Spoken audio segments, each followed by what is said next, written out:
Hello everyone, good morning. Hope all of you are doing well. I am an advocate of Guwahati High Court আৰু আমি এতিয়া কোৰ্টত গৈ আছো। আমাৰ এতিয়া টাইম হৈছে 9:25 আৰু আজি আমাৰ দুটা মেটাৰ আছিল আৰু এটা নতুনকৈ ফাইল কৰিব লগা আছিল। দুটা মেটাৰে ৰিট আছিল। এটা আছিল FT মেটাৰ যোনটো অলৰেডি লয়াৰ কোৰ্টৰ পৰা বাংলাদেশী ফৰেনাৰ হিচাপে ডিক্লেয়াৰ কৰিছে, সেইটো কাৰণে আমি ৰিট কৰিছিলোঁ। আৰু এটা আছে সাৰ্ভিস মেটাৰ যোনটো সাবজেক্ট টিচাৰ হিচাপে কাম কৰি আছিল, কিন্তু কি হ'ল মিন টাইমত মানে উইদাউট এনি ইনফৰমেশ্যন লেটাৰত কি কৰিছে ষ্টপ কৰি দিছে, সেইটো কাৰণে আমি ৰিড কৰিছোঁ। আৰু ৰিড কৰিব লগা ৰিড মানে হৈছে যদি আপোনালোকৰ কিবা লয়াৰ কোৰ্টত যদি আপোনাৰ জাজমেণ্টত আপুনি সন্তুষ্টি নহয় বা আপোনালোকৰ ফাণ্ডামেণ্টেল ৰাইট যদি ভায়লেট হৈছে লিগেল ৰাইট, তেন্তে আপুনি ৰিড কৰিব পাৰিব। আৰু তাৰপিছত ৰিড হৈছে 5 প্ৰকাৰৰ হয় আৰু আৰ্টিকল 2 to 6ত আপুনি ৰিড কৰিব লাগিব। হেভিয়াছ কৰ্পাছ, মেণ্ডামা, চাৰ্চিঅ'ৰাৰি, প্ৰহিবিশ্যন কোৱাৰেণ্টিও আছিল।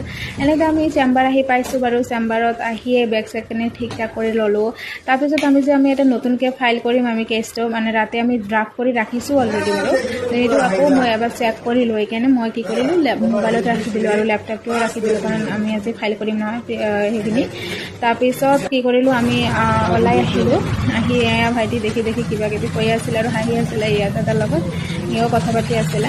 থাকোঁতে আমি কি কৰিলোঁ, এতিয়া কোৰ্টৰ যোৱাৰ কাৰণে ৰেডি হ'লোঁ আৰু কোৰ্টত গৈ আছোঁ। এনেতো ট্ৰেফিকত আছিলোঁ বাৰু, তথাপিও যেনে তেনে আৰু কোৰ্ট আহি পালোঁ। আহি মই ভাবিলোঁ যে বস্তুখিনি ঠিক আছে, গাউনখিনি পিন্ধি মই কিতাপখিনি ভালকৈ আৰু চালোঁ আৰু যে মই এতিয়া ড্ৰাফ্ট বনাইছোঁ আৰু নেক্সট ডেটত কিমান কেজত পেজ কিমানত আছে সেইখিনি চব লিখি আৰু এবাৰ চেক কৰি ৰাখি দিলোঁ। আৰু নেক্সট ডেটত কি দিছিলে সেইখিনিও মই ভালকৈ চালোঁ, চাই কেনে এইটো ভালকৈ ৰাখি দিলোঁ। এনেতো আমাৰ টাইম হৈয়ে গৈছে বাৰু। 4 নম্বৰ আইটেম আছিল 20 নম্বৰ কোৰ্টত, 21 নং কোৰ্টত মানে হৈ গৈছিলে, উঠিছিলে বাৰু আমাৰ কেছটো, কিন্তু ৰেছপণ্ডেণ্ট নম্বৰ 3 কাৰণে আমাৰ যোনজন আছিলে সেইজন আকৌ 1 নম্বৰত আছিলে, কাৰণে আকৌ আমাৰ এইটো অলপ টাইম দিলে। তাৰপিছত আমি সেইটো আকৌ আমাৰ ফৰেনাৰ কোৰ্টত আমাৰ কেছ আছিলে সেইটো আমি কৰি আহিলোঁ। অলৰেডি হিয়াৰিং আছিলে, কৰি আমি আহিলোঁ আৰু অল বিল্ডিঙৰ পৰা আহি গ'লোঁ এইফালে ছাইডেদি আহি। তাৰপিছত কি হ'ল, আমি সেইটো আমাৰ মেটাৰটো উঠিছিলে বাৰু। উঠি কি হ'ল মানে ৰেছপণ্ডেণ্ট নম্বৰ 3 কাৰণে আকৌ ষ্টেপ ল'ব দিলে আৰু 2ৰ কাৰণে নটিচ ইছ্যু কৰিলে আৰু নেক্সট ডেট দি দিলে।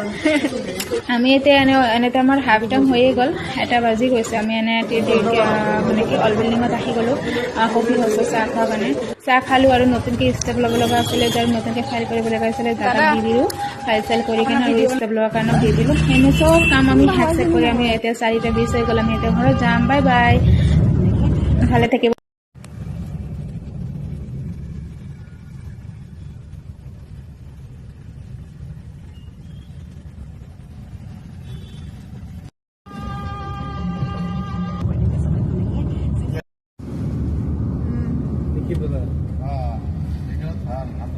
বৰা ফৰ এডিশন প্ৰতি নাই 95 কি হৈছে আজি ৰিজাল্ট দিছে।